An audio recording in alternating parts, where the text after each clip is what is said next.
जय हिंद, वंदे मातरम, खमागणी।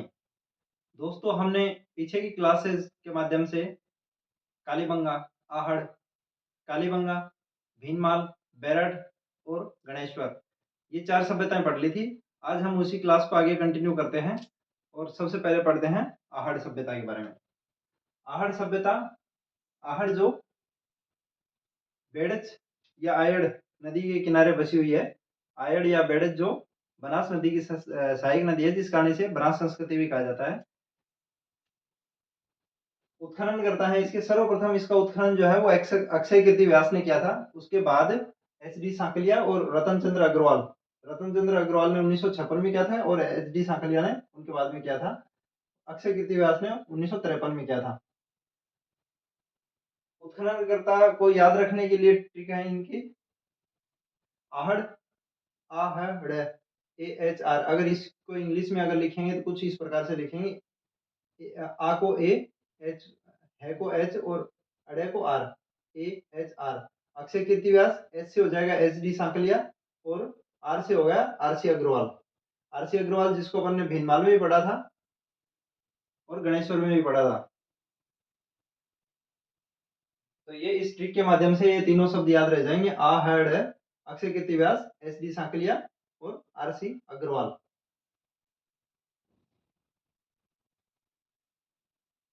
इसको मर्तकों के टीले की सभ्यता के नाम से भी जाना जाता है। आहड़ सभ्यता को मर्तकों के टीले के नाम से भी जाना जाता है। प्राचीन नाम इसका आघाटपुर है और स्थानीय नाम इसका धूलकोट है। तो क्वेश्चन आ जाए कि मर्तकों का टीला, तो आंसर आहड़। आघाटपुर आ जाए तो आहड़ और अगर धूलकोट नाम आ जाए तो आंसर आहड़ होगा। तीनों इसी के नाम है। यहाँ पर तांबा गलाने की भट्टियां मिलने से इसे ताम्रवर्ती नगरी कहा जाता है। ताम्रवर्ती नगरी कहा जाता है आहड़ सभ्यता को, क्योंकि यहाँ पे तांबा गलाने के लिए भट्टियां मिली हैं, जो प्रचुर मात्रा में यहाँ पे तांबे के काम का पता चलता है। इससे तांबे की भट्टियां अगर मिली हैं तो देखो तांबे का प्रचुर मात्रा में यहाँ काम रहा होगा, जिसकी वजह से इसको ताम्रवती नगरी कहा गया है। तांबे की राजधानी कल अपन ने गणेश्वर में पढ़ा था और ताम्रवती नगरी आहड़। समय इसका 4000 वर्ष पुरानी सभ्यता है। प्रस्तर व धातु युगीन सभ्यता है इसको, मतलब ये पाषाण काल से भी संबंधित है और धातु युगीन से भी है। स्तर की अगर इसकी बात करें तो 8 स्तर में इसकी मिली है। कालीबंगा जैसे पांच स्तर में मिला था और आहड़ जो है वो 8 स्तर में मिला है। आहड़ 8, 8 आहड़। तो इसको इस तरीके से याद भी रखा जाता है। आहड़ में भी आ आता है और 8 में भी आ आता है। तो आहड़ मतलब 8 स्तर में। प्राप्त साक्ष्य, चौथे स्तर से 2 तांबे की कुल्हाड़ियां मिली है। जो चौथा स्तर जो है वहां से 2 तांबे की कुल्हाड़ियां मिली है। एक घर से 6 से 8 चूल्हे मिले हैं। 6 से 8 चूल्हे मिलने का से तात्पर्य यह है कि खूब सारे लोग रहे होंगे, उनका खूब सारा भोजन बना होगा। तो यह संयुक्त परिवार और सामूहिक भोजन का प्रमाण प्रस्तुत करती है। मकान बनाने में धूप में सुखाई गई ईंटें और पत्थर दोनों चीजों का प्रयोग किया गया है। यहाँ पे मकान बनाने के लिए जैसे धूप में सुखा दी गई ईंटें बनाकर और फिर उनको काम में लिया गया है। और दूसरी चीज पत्थर, पत्थर और ईंट दोनों से बने हुए मकान यहाँ मिले हैं।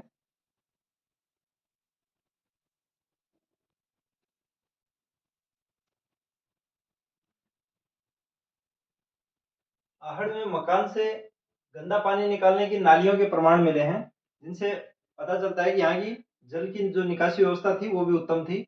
वहां से गंदा पानी जो निकालने के हैं वो मकानों से नालियां मिली हैं।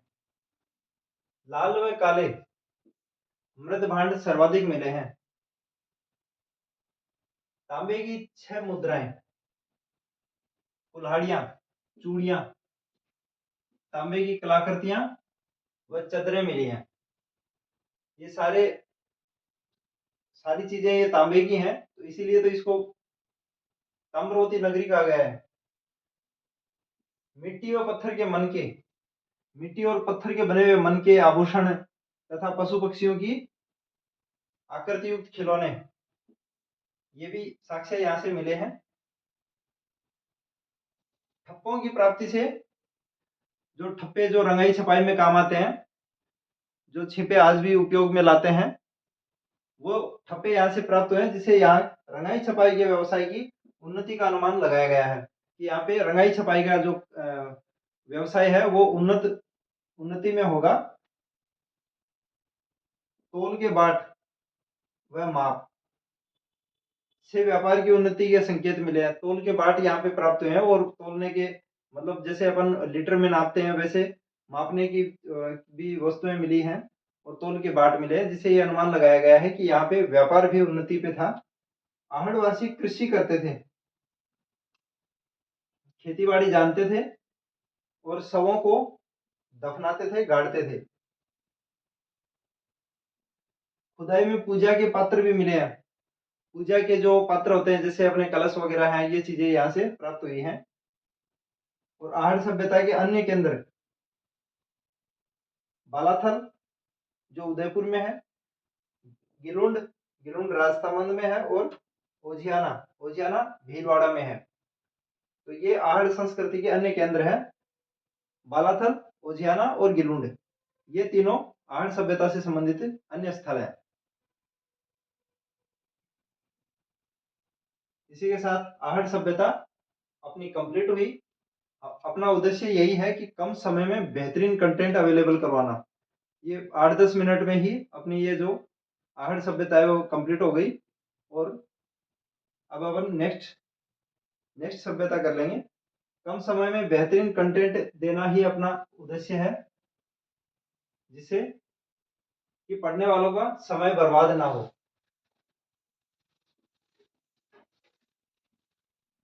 अगर क्लास अपनी नॉलेजेबल है, उपयोगी है, तो अपने अन्य साथियों में, अन्य मित्रों में इसको शेयर जरूर करें और उनको सब्सक्राइब करने के लिए बोलें, ताकि भविष्य में अपनी जो भी क्लासें हैं वो उन तक उनका नोटिफिकेशन पहुंचता रहे। लाइक करने के, शेयर करने के, सब्सक्राइब करने के कोई पैसे नहीं है, निःशुल्क काम है बिल्कुल, जो आप कर सकते हैं। अपने दोस्तों के साथ इस क्लास को अपने लाइक शेयर जरूर करें। अगली सभ्यता बालाथल। बालाथल जो कि उदयपुर में स्थित है।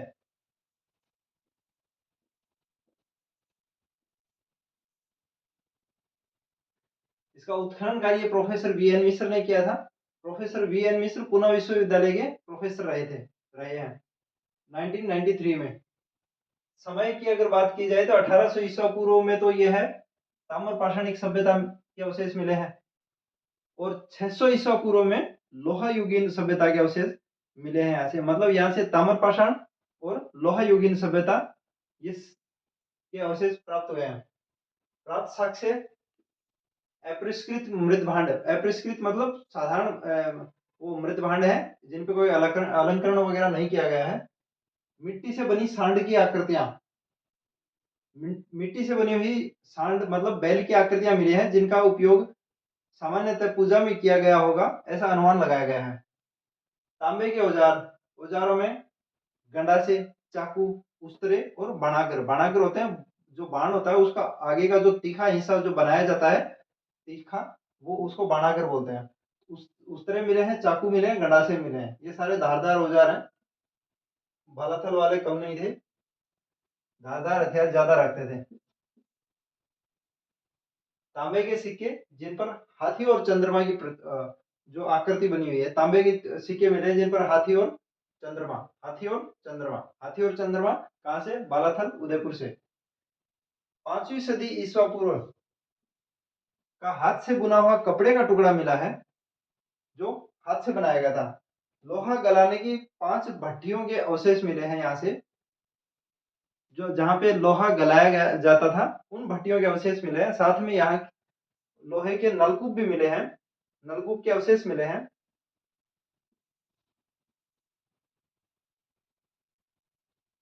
मतलब बालाथल वाले काफी एडवांस थे। लोहे के नलकूप तक प्राप्त हुए हैं वहां से, उसके साक्ष्य मिले हैं, जिससे अनुमान लगाया गया है कि यहाँ बालाथल जो बालाथल के जो लोग थे उनके द्वारा नलकूपों का प्रयोग किया गया था।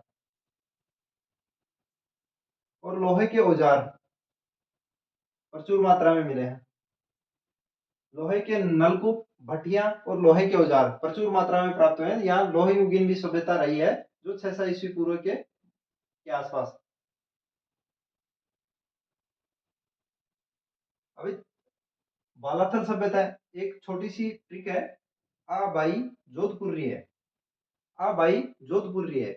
मतलब अगर किसी के याद ना रहे कि आहड़, आ से आहड़, बा से बालाथल और ई से ईसवाल। बा से बालाथल है, न कि बागोर। बागोर जो भीलवाड़ा में है, तो यहाँ बालाथल। बालाथल, आहड़, बालाथल और ईसवाल, ये तीनों सभ्यताएं उदयपुर में है। तो आ भाई उदयपुरी है, इसके माध्यम से ये याद रह जाएगा। दोस्तों, कम समय में बेहतरीन कंटेंट अवेलेबल कराने के लिए ये क्लासें आप तक पहुंचाई जा रही हैं। उम्मीद करता हूं मेरी मेहनत आपके जरूर काम आएगी, और मेहनत आप करते रहें, सफलता आपको जरूर मिलेगी। अगर आपने मेहनत की है, तैयारी की है, तो सफलता आपसे दूर नहीं है।